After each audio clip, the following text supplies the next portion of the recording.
부동산 투자를 많이 해보지 않은 불인이 분들께서 소액의 자본금을 가지고 부동산 투자를 시작을 하려면 이것부터 시작을 해야 합니다. 이런 얘기들 굉장히 많이 듣는데 저는 월세보다는 시세 차익이 더 관심이 많아요. 월세로 조금씩 모으는 것보다 단기간에 시세 차익을 얻을 수 있는 방법이 뭘까요? 이런 질문을 하시는 분들이 의외로 많거든요. 그런데 당연합니다. 누구나 대부분의 사람들이 단기간에 시세 차익을 얻는 것을 조금씩 월세를 받는 것보다 훨씬 더 바랍니다. 원합니다.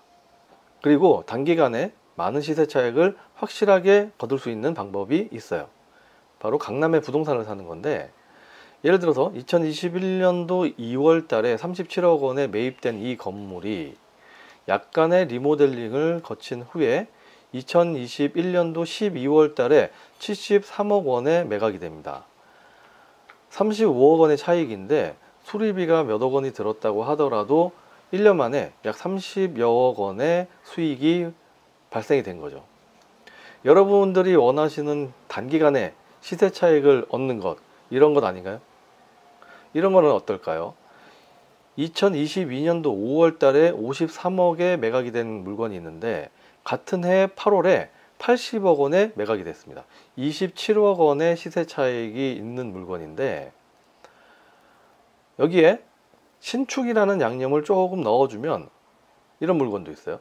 28억 원에 매입이 돼서 77억 원에 매각이 됐습니다. 공사비가 10억 정도가 들어갔다고 하더라도 약 40억 정도의 시세 차익이 생긴 건이죠. 자, 그래. 이게 부동산 투자지. 1년 안에, 아니 6개월 만에 한 30억 정도는 벌어줘야지 부동산 투자라고 할 수 있지. 맞습니까? 자, 여러분들이 꿈에 그리는 단기간 고수익의 시세 차익 가능합니다. 그런데 지금 여러분들이 과연 할 수 있을까요? 이 서울에서 30억짜리 건물을 사려면 적어도 30%인 10억은 있어야 되거든요. 그런데 다들 아시다시피 위에서 예를 들었던 단기간의 고수익의 시세 차익을 얻을 수 있는 부동산 투자는 서울의 강남이어야 합니다.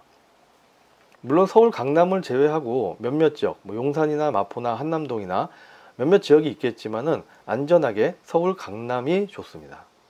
이번에 어떤 강남에 있는 경매 물건에 대해서 대출을 문의를 했는데 같은 강남이라고 하더라도 강남과 서초를 차별하더라는 거죠.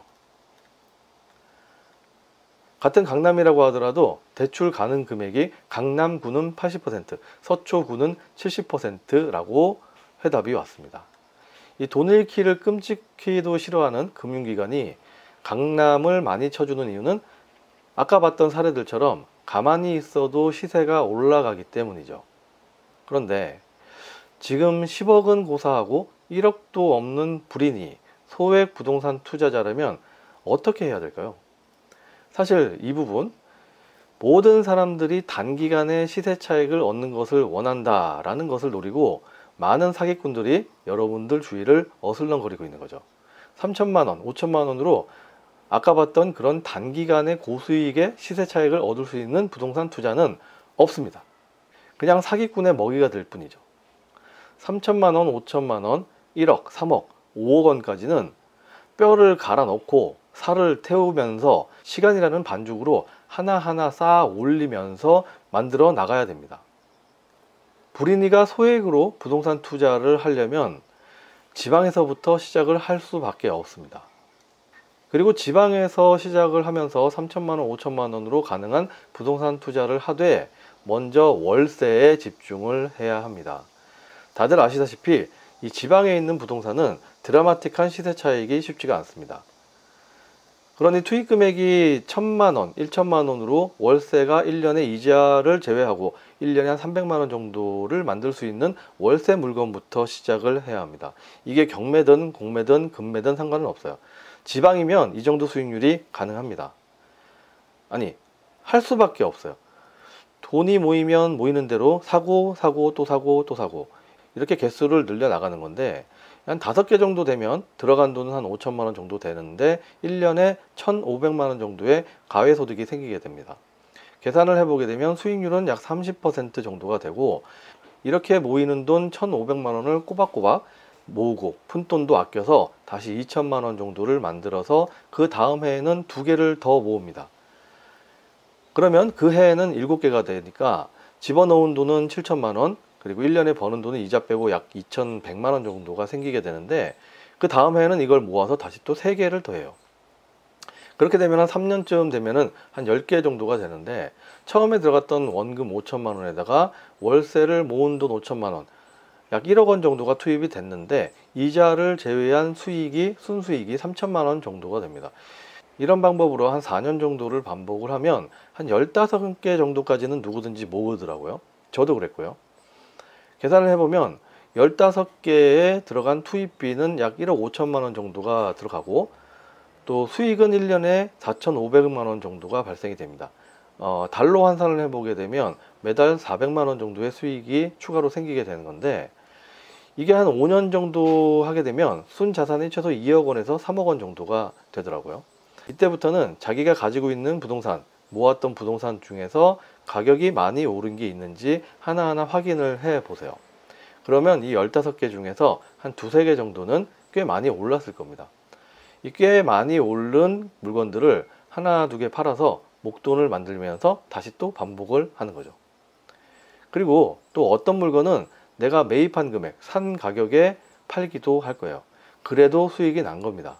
왜냐면 1년에 300만 원씩 월세를 꼬박꼬박 받았기 때문에 5년 정도 보유를 했다면 1,500만 원 정도의 수익이 발생이 된 거예요.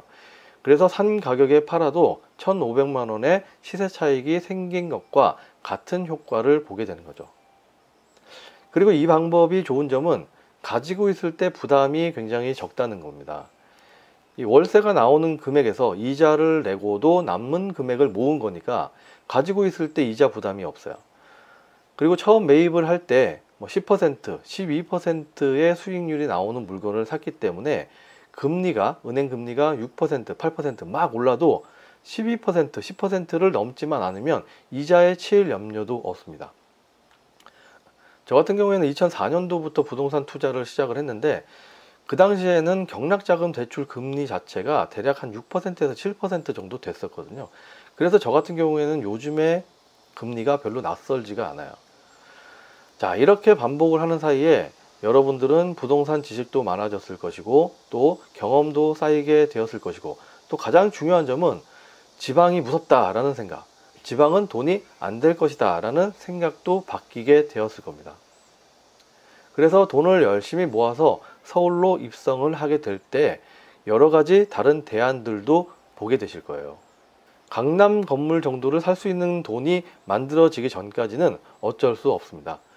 하고 싶어서 지방으로 가는 게 아니고 그것밖에는 없기 때문에 그곳으로 가게 되는 거죠.